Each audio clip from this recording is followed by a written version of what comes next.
আপনাকে একটু পরে বুঝিয়ে বলবো, এই অংশটুকু আর একটু বলি। আল্লাহ রাসূল একদিন রাস্তায় হাঁটছিলেন, একজন বৃদ্ধা মহিলা বসে আছেন, বুখারীর হাদিস। তো বৃদ্ধা মহিলা বসে কাঁদছেন। আল্লাহ রাসূল সাল্লাল্লাহু আলাইহি ওয়াসাল্লাম বলছেন, তোমার কি হয়েছে?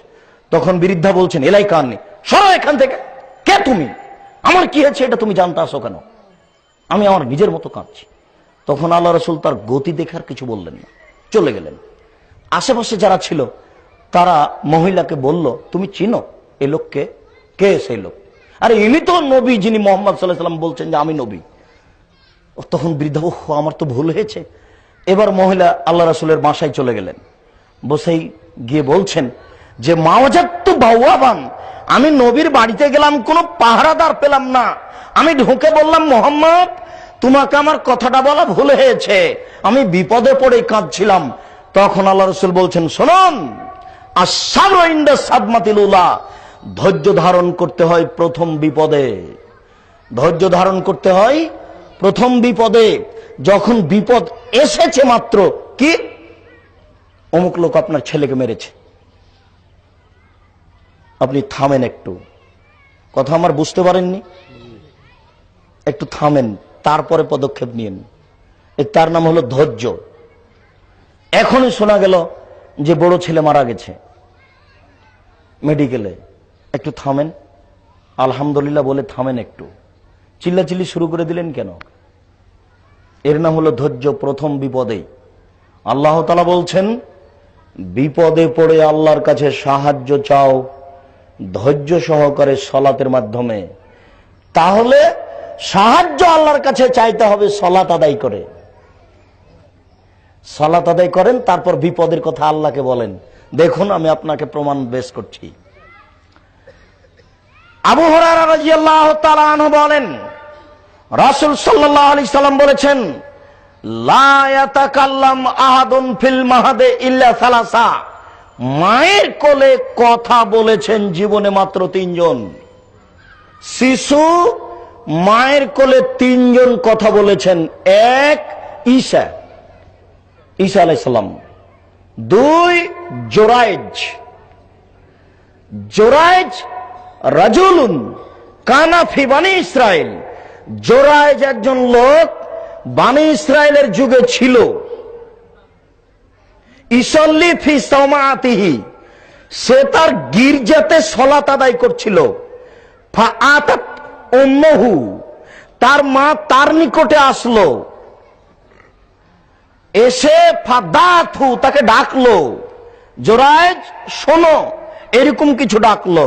ফাকালা জোরাইজ মনে মনে বলল, আ উসাল্লি আম উজিব, আমি সালাত আদায় করব না মায়ের ডাকে সাড়া দিব? আমি সালাত আদায় করব না মায়ের ডাকে সাড়া দিব? এটা ভাবতে ভাবতে থেকে গেছে। তখন তার মা বলছে, আল্লাহুম্মা, হে আল্লাহ, লা তুমিথু হাত্তা তুরিহু ওজুহাল মুমেসাত, তুমি ওর মরণই দিও না জেনাকার মহিলাকে না দেখা পর্যন্ত, ও যেন না মরে। আমি তার মা, তাকে ডাকি, আর ও নামাজের ভান দেখিয়ে আমার ডাকে সাড়া দেয় না, ও যেন জেনাকার মহিলার মুখ না দেখে ওর মরণ যেন না হয়।